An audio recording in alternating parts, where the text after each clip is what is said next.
Introducing first, fighting out of the blue corner, Berlin Black, official weight 115 pounds, professional record, 4 victories including 3 wins coming by way of knockout with only 1 defeat.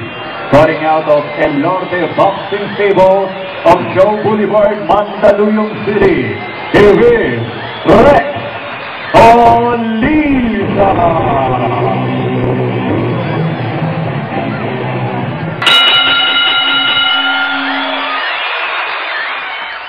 Sikat na naman ang boxing. Dahil sa ating mga kampyon, napamahal na sa atin ang larong ito. Nananabik tayo sa kanilang mga laban. Nagbubunyi tayo sa kanilang mga tagumpay. Nagluluksa sa kanilang pagkatalo. Ngunit hindi lahat ng boksingero ay kampyon. Hindi lahat ay nakikita natin sa telebisyon.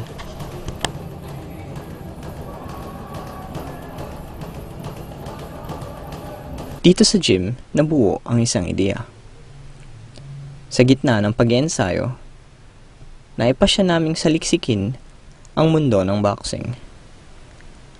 Ang bahagi ng mundong karaniwang hindi nakikita ng tao. Dito namin nakilala sila Ronel at Rex.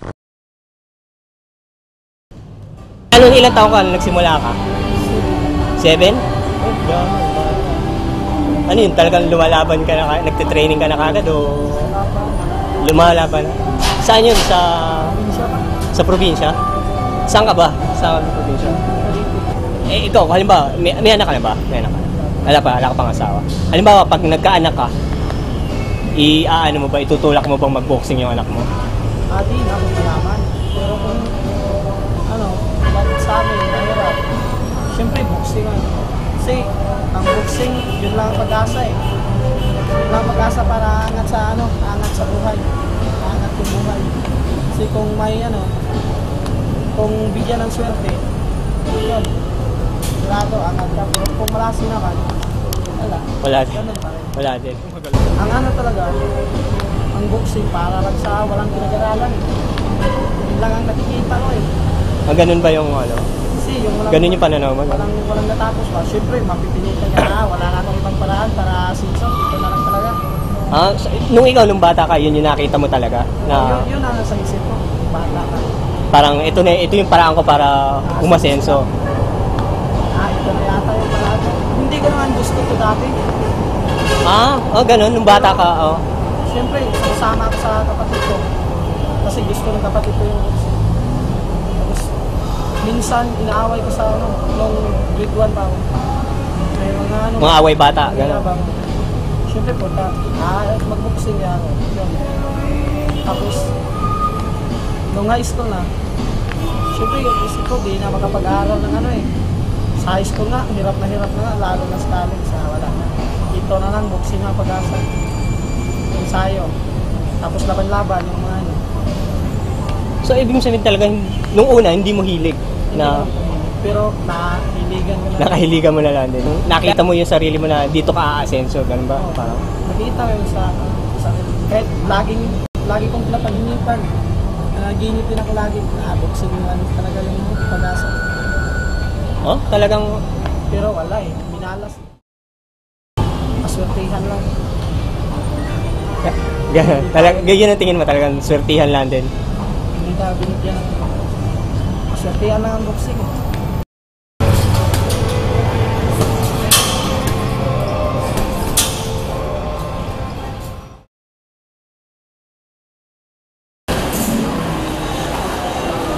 Start ako nung 4 years sa amateur sa amin. Sa lugar namin. Sa school, hindi? Hindi. Talagang parang...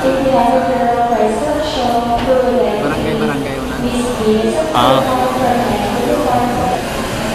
Siya naguna ng tora sa akin. Professional siya nun? Ilan taon? Bata pa ako, 15 years old. Lumaban ako na wala pa akong experience. Parang ng bayan. Lumaban lang Laban. Yung nabugbog ako, umayaw ako ng sakit na walang sayo eh. Tapos naman. Umayaw ka? As in, umayaw ka talaga? Ako, second round. Yung pamilya mo naman, ano yung pakiramdam nila sa ginagawa mo? Yung nanay ko, parang tutulong sa vaccine sa akin. Kaya ayaw ko vaccine. Eh, di ba yung kuya mo ano din? Oo. Pero, siyempre, yan ang yung parang mahal na yung vaccine. Parang, Hindi na iwan yung hanap, parang may yung katawan nila. ano? Ginagawa mo para sa pag-prepare? Kuwan lang, jogging. Jogging tapos? Jogging sa umaga, tapos pagtapos ng jogging, di ba, sit-ups. Oo. Tapos, yun, pag tanghali naman, mga 1, start naman ng 1, yung kaya, magkakaya ba? Tayo. Yung ganun. Tapos, gaano katindi yung, gaano karaming oras mo yung kinakain nung pag-i-ensayo mo? Sa ensayo, mga may get 2 oras. Mag-1, start ka mag-1, mga 3:20 or 3:30. 2.5 hours. Hard training. Ano yun, araw-araw? Oo naman. As in, Linggo lang eh. linggo, pero nagpapahinga ka yung linggo. Yung halimbawa na ngayon, nandun ka sa mundo ng boxing, parang ano yan, choice mo yan? Or parang yung iba sasabihin na wala na akong choice eh. Parang wala na akong pagpilian, hindi ako nakapag-aral na, so choice mo yan sa'yo. Ako, pag magandang ko ng trabaho, meron akong mapasukan. Oo. Parang ako lang may. Gusto ko lang ako. Siyempre, may talent tayo eh. Oo. Talent. Parang yun ang gusto ko ba. Kaya ako muna magtrabaho. Gusto ko Ano yung nakukuha mong kapalit mo? Ano naman yung nakukuha mong kapalit mo sa pagbo-boxing? Yan, sa ginagawa mo, sa pagiging professional boxer, ano yan? malaking bagay na kasi pag yan, malaki na yung premium ba?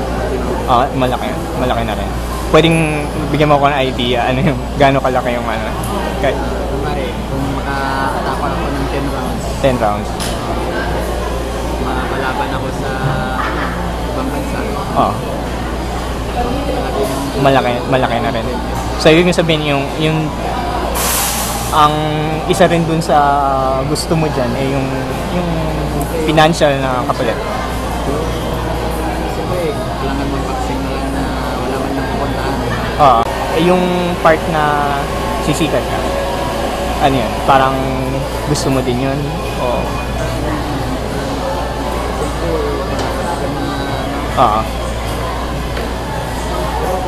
Hanggang saan lang yung kaya ng gagawin. Basta gagawin mo lang kung anong kaya. Starting out of El Norte Boxing Stable of Show Boulevard, Mandaluyong City, here is Rex Oliza.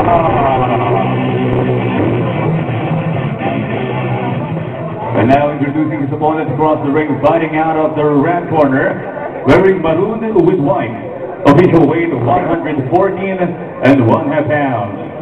From Bacolod City, ladies and gentlemen, Jake Cervania.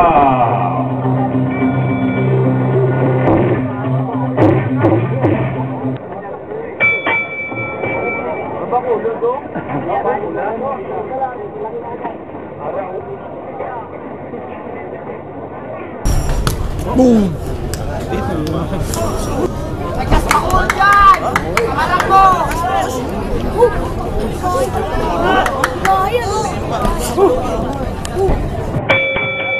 Ladies and gentlemen, after 6 rounds of boxing, here are the scores of our judges.